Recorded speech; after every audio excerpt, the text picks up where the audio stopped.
जय हिंद दोस्तों, law with Gurpreet के इस प्योरली एजुकेशनल और इंफॉर्मेटिव प्लेटफॉर्म पे आप सबका स्वागत है। आज फिर एक बार मैं आपके सामने एक अहम टॉपिक लेके हाजिर हुआ हूं and the topic is remedy for citizens for non registration of FIR whether it is eFIR और zero FIR by the police officer. ये जो टॉपिक है ये ना केवल सिटीजन्स के लिए बल्कि पुलिस ऑफिसर्स के लिए भी उतना ही इंपॉर्टेंट है। तो आइए जानते हैं कि क्या क्या रेमेडीज, क्या क्या विकल्प या उसमें राहतें जो हैं वो हासिल हैं सिटीजन्स को अगर उनकी एफआईआर नहीं रजिस्टर की जाती। तो सबसे पहले हम देखते हैं रेमेडीज अंडर सेक्शन 173 सबसेक्शन 4 भारतीय नागरिक सुरक्षा संहिता। As per the section 173 subsection 4 Bharatiya Nagrik Suraksha Sanhita, any person aggrieved by a refusal on the part of an officer in charge of a police station to record the information referred to in subsection 1 may send the substance of such information in writing and by post to the superintendent of police concerned, who, if satisfied that such information discloses the commission of a cognizable offense, shall either investigate the case himself or direct an investigation to be made by any police officer subordinate to him in the manner provided by this Sanhita, and such officer shall have all the powers of an officer in charge of a police station in relation to that offense. तो section 173 subsection 4 कहती है अगर कोई शख्स जो कि section 173 subsection 1 के तहत इंचार्ज पुलिस स्टेशन को एक कॉग्निजेबल ऑफेंस की रिपोर्ट देता है और वो इंचार्ज पुलिस स्टेशन जो है वो एफआईआर दर्ज नहीं करता, उस वक्त वो जो इंफॉर्मेंट है उसके पास एक विकल्प है कि वो अपनी इंफॉर्मेशन को रिटन में एंड बाय पोस्ट, लिखित में, तहरीरी और पोस्ट के जरिए जो है सुपरिटेंडेंट ऑफ पुलिस कंसर्न जो हैं उनके पास भेजे। और वो सुपरिटेंडेंट ऑफ पुलिस अगर उन्हें लगता है कि ये इंफॉर्मेशन जो है वो कॉग्निजेबल ऑफेंस को बयां करती है, उस वक्त वो सुपरिटेंडेंट ऑफ पुलिस या तो उस केस की इन्वेस्टिगेशन खुद करेंगे या वो किसी सबऑर्डिनेट पुलिस ऑफिसर को डायरेक्ट करेंगे कि वो इस केस की तफ्तीश या इन्वेस्टिगेशन करें। और जो भी इस केस की इन्वेस्टिगेशन करेगा उसको वो तमाम इख्तियारात या पावर्स हासिल होंगी जो इंचार्ज पुलिस स्टेशन को दौराने तफ्तीश रहती या दी गई हैं। अब नेक्स्ट स्टेप, पहला प्रावधान या विकल्प या राहत सिटीजन के पास ये थी कि इंचार्ज पुलिस स्टेशन ने एफआईआर दर्ज नहीं की, उन्होंने सीनियर सुपरिटेंडेंट ऑफ पुलिस को अप्रोच किया। नेक्स्ट, अगर सुपरिटेंडेंट ऑफ पुलिस भी उनकी इंफॉर्मेशन पे कोई कार्रवाई, उस इंफॉर्मेंट की इंफॉर्मेशन पे कोई कार्रवाई बाअमल ना लाए, कोई एफआईआर रजिस्टर ना की जाए, उस वक्त सेक्शन 173 सबसेक्शन 4 उस एग्रीव्ड बंदे को मैजिस्ट्रेट के पास अप्रोच करने की का प्रावधान देती है। इधर लिखा हुआ है फेलिंग विच, यानी कि एसपी साहब के पास भी कोई कार्रवाई नहीं हुई, failing which such aggrieved person may make an application to the magistrate. वो जो एग्रीव्ड है, वो जो इंफॉर्मेंट जिसकी की एफआईआर लॉन्च नहीं की जा रही, वो अपनी एप्लीकेशन लेके मैजिस्ट्रेट साहब के सामने अपने आप जा सकता है। Next is subsection 4 of section 173 of BNS 2023 provides an opportunity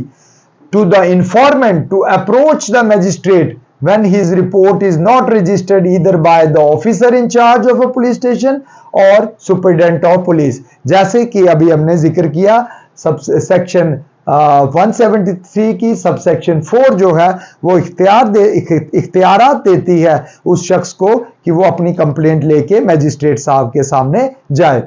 once the informant approaches the court under the above section, he has to make an application along with the complaint under section 210 of भारतीय नागरिक सुरक्षा संहिता 2023। ये यहां बताया जा रहा है कि जब वो इंफॉर्मेंट एग्रीव्ड पर्सन जो है वो कोर्ट ऑफ लॉ में अप्रोच करेगा and under the above section, इस दफा के तहत वो अप्रोच करेगा, he has to make an application, उसे एक दरख्वास्त देनी पड़ेगी अलोंग विद द कंप्लेंट, एक कंप्लेंट के साथ, जो कंप्लेंट सेक्शन 210 भारतीय नागरिक सुरक्षा संहिता के तहत जो है ड्राफ्ट की जाएगी। दोबारा से सुन लीजिए, once the informant approaches the court, जब एक एग्रीव्ड इंफॉर्मेंट कोर्ट में पहुंचेगा अंडर द अबव सेक्शन, ऊपर बताई गई सेक्शन के तहत, he has to make an application along with, उसे एक दरख्वास्त अलोंग विद द कंप्लेंट, एक इस्तगासा बना के अंडर सेक्शन 210 ऑफ BNSS, वो जो कंप्लेंट है इस सेक्शन के तहत वो जो है मजिस्ट्रेट साहब को देगा। When an application is filed under section 173 subsection 4 of BNSS 2023, the procedure to be followed for the ordering investigation is provided under section 175 subsection 3 of BNSS। जब ये कंप्लेंट मजिस्ट्रेट साहब को दी जाएगी, उसमें जो प्रावधान फॉलो किए जाएंगे, जो प्रोसीजर फॉलो किया जाएगा ताकि इन्वेस्टिगेशन ऑर्डर की जाए मजिस्ट्रेट साहब द्वारा, वो जो प्रोसीजर है वो सेक्शन 175 की सबसेक्शन 3 में दिया गया है।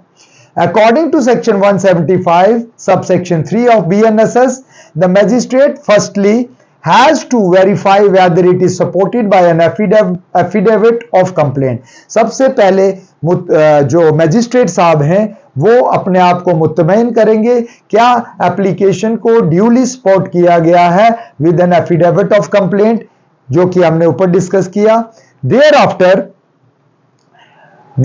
upon that, the magistrate has been given a discretion to make an inquiry into the matter as the provisions say that inquiry may be conducted if he thinks necessary। इससे पहले कि magistrate साहब उस complaint पे कोई investigation के लिए direction दे, magistrate साहब के पास इस सेक्शन के तहत एक प्रावधान मौजूद है, ही हैज द डिस्क्रिशन कि वो एक इंक्वायरी कंडक्ट कर सकते हैं, वो जो कि इस सेक्शन जो है वो इस सेक्शन में दिया गया है। Then the inquiry provided under subsection 3 of section 175, ये जो इंक्वायरी का प्रावधान सेक्शन 175 की सबसेक्शन 3 में दिया गया है, is equivalent to inquiry as envisaged under subsection 1 of section 225 of BNSS। ये जो इंक्वायरी मैजिस्ट्रेट साहब सेक्शन 175 सबसेक्शन 3 BNSS के तहत करेंगे, वो सिमिलर इंक्वायरी होगी जो कि सेक्शन 225 सबसेक्शन 1 ऑफ BNSS के तहत बाअमल लाई जाती है। देन उसके बाद आ गया which is to find out, ये जो इंक्वायरी है ये डिटेल्ड इंक्वायरी नहीं बल्कि खाली ये मालूम करने के लिए इंक्वायरी की जाएगी कि weather a prima fascia case is made out और नॉट। इस इंक्वायरी का सिर्फ और सिर्फ मतलब ये होगा कि ये पता लगाया जा सके कि क्या प्राइमा फेशिया केस जो है वो एग्जिस्ट कर रहा है या नहीं।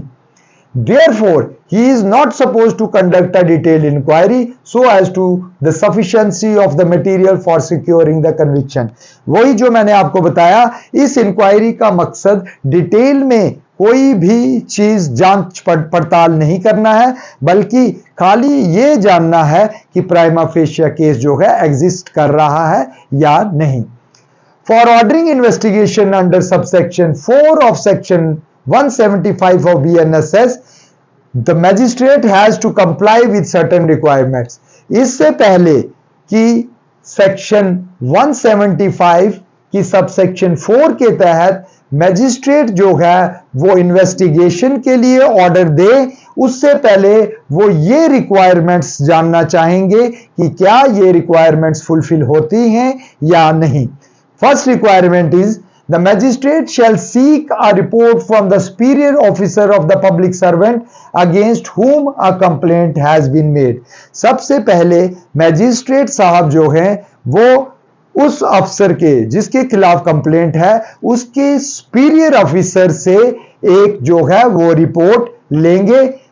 इस बारे में जो है जो कंप्लेंट है उसके मुतालिक जो है उस ऑफिसर के जिसके खिलाफ कंप्लेंट है उसके सुपीरियर ऑफिसर से मैजिस्ट्रेट साहब एक रिपोर्ट जो है वो तलब करेंगे.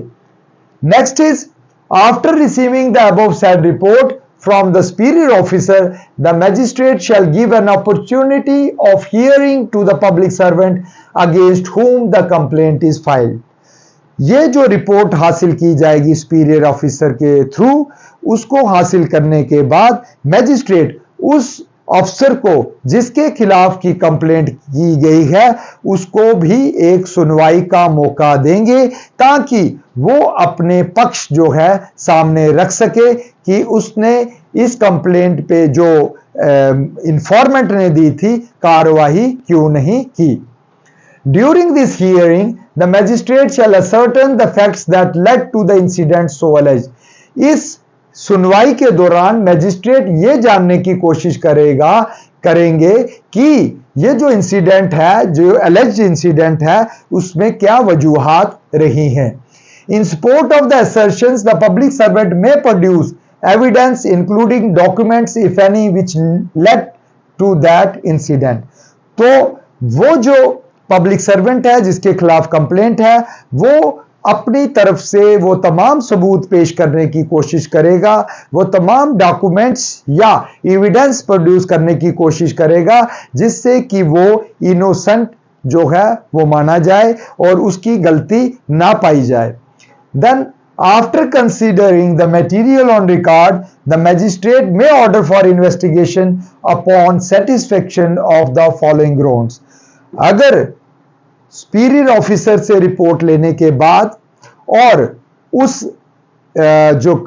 ऑफिसर है जिसके खिलाफ कंप्लेंट है उसको सफाई का मौका देने के बाद उसके तमाम सबूत और डॉक्यूमेंट्री एविडेंस देखने के बाद मैजिस्ट्रेट साहब जो है वो अगर सेटिस्फाई हो जाते हैं फॉलोइंग ग्राउंड्स पे तो वो इन्वेस्टिगेशन के लिए ऑर्डर देंगे. After considering the material on record जितना भी मटेरियल मैजिस्ट्रेट साहब के सामने पेश किया गया है उसका जायजा लेने के बाद उसको देखने के बाद द मैजिस्ट्रेट में ऑर्डर फॉर इन्वेस्टिगेशन मैजिस्ट्रेट साहब जो है वो इन्वेस्टिगेशन ऑर्डर कर सकते हैं upon satisfaction of the following grounds. कौन से ग्राउंड्स हैं आइए जान लेते हैं. मैजिस्ट्रेट साहब जब इन ग्राउंड्स के मुतालिक सेटिस्फाई हो जाएंगे तो वो इन्वेस्टिगेशन के लिए हुक्म जारी करेंगे. First, the incident alleged was in connection with discharge of the official duties of the public servant. ये जो इंसिडेंट एलेज किया गया है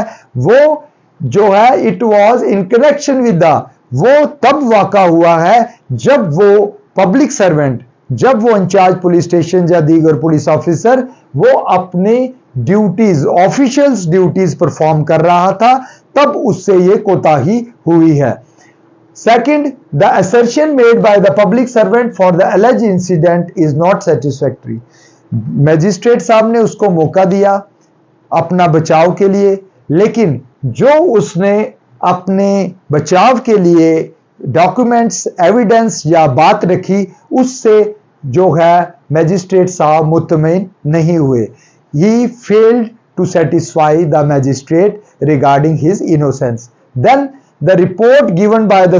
superior officer is in tune with the allegation made in the complaint. यहां सब कुछ साफ हो जाता है. अगर उसका सुपीरियर ऑफिसर जो रिपोर्ट भेजता है मैजिस्ट्रेट साहब को उसमें क्लियर कट ये पता लग जाता है कि इसी पुलिस ऑफिसर का फॉल्ट है तब कोई गुंजाइश नहीं रह जाती. उस वक्त जो है मैजिस्ट्रेट साहब जो है वो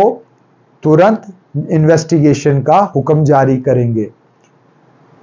और इसमें मैजिस्ट्रेट साहब ने यह भी देख लिया कि प्राइमा फेशिया केस एग्जिस्ट कर रहा है. In case the magistrates come to the conclusion that the above grounds mentioned are not fulfilled he may not order for the investigation. और पुलिस ऑफिसर के लिए राहत, अगर मैजिस्ट्रेट साहब को लगता है कि ये जो ग्राउंड्स ऊपर दिए गए हैं ये जो है फुलफिल नहीं होते हैं, उस वक्त जो है वो इन्वेस्टिगेशन के लिए ऑर्डर जारी नहीं करेंगे। इसका मतलब ये है उस वक्त पुलिस ऑफिसर के लिए एक राहत का मौका होगा। देन एक और रेमेडी जो है वो जनरल पब्लिक को मिलती है, रेमेडी अंडर सेक्शन 199 भारतीय न्याय संहिता। यहां भारतीय न्याय संहिता की सेक्शन 199 के तहत भी एक जो कंप्लेनेंट या इंफॉर्मेंट है उसे राहत मिलती है। As per section 199 BNS, public servant disobeying direction under law, अगर कोई पब्लिक सर्वेंट ऐसी डायरेक्शंस जो कि कानूनी तौर पे उसको ओबे करनी है, उसको माननी है, उसको उनको वो नहीं मानता, उस वक्त जो है सिटीजन्स को क्या रेमेडी है वो सेक्शन 199 BNS में दी गई है। However being a public servant, ये जो सेक्शन 199 की सब सेक्शन C है वो कहती है whoever being a public servant fails to record any information given to him under subsection 1 of section 173 of the Bharatiya Nagrik Suraksha Sanhita 2023 in relation to cognizable offense punishable under section 64, 65, 66, 67, 68, 71, 73, 77, 124, 143, 144, he shall be punished with rigorous imprisonment for a term which shall not be less than 6 months but which may be extended to 2 years and shall also be liable to fine। एक राहत जो इंफॉर्मेंट को section 199 BNS में दी गई है उसमें बताया गया है कि अगर कोई पब्लिक सर्वेंट उसे जो सेक्शन 173 सब सेक्शन 1 BNSS के तहत रिपोर्ट दी गई और वो रिपोर्ट जो है इन ऑफेंसेस के रिलेटेड है, मैक्सिमम ऑफ दीज ऑफेंसेस जो पनिशेबल हैं, these offences are against the women. तो ऐसे ऑफेंसेस जो कि यहाँ बताए गए हैं, इन ऑफेंसेस के घटने पे अगर कोई इंफॉर्मेंट कंप्लेंट देता है और वो पुलिस ऑफिसर जो है वो कंप्लेंट दर्ज नहीं करता, उस वक्त जो है उस पुलिस ऑफिसर को रिगरस इम्प्रिजनमेंट, कैद बामुशक्कत, जो कि 6 महीने से कम नहीं होगी, जिसे बढ़ाकर 2 साल तक किया जा सकता है और वो जुर्माना भी उस पे आयद किया जाएगा। तो दोबारा से सुन लीजिए, सेक्शन 199 BNS इसकी जो क्लॉज C है, it says then when a police officer fails to record any information under subsection 1 of section 173 BNSS in relation to a कोई भी cognizable offense जो इन धाराओं के तहत 64, 65, 66, 67, 68, 71, 73, 77, 124, 143, 144 के तहत हुआ है, अगर वो FIR लॉन्च करने से कासिर रहता है, इफ ही फेल्स, उसको जो है कैद बामुशक्कत जो कि कम से कम 6 माह की और जिसे बढ़ाकर 2 साल तक किया जा सकता है और साथ ही जुर्माना भी आयद किया जाएगा। तो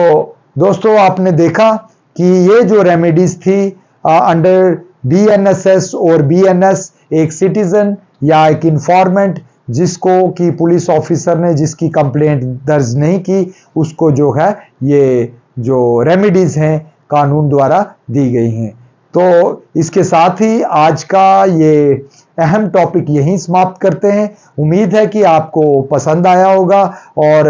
ये आपके लिए एक इंफॉर्मेशन जो है यूजफुल होगी। इसी के साथ जय हिंद।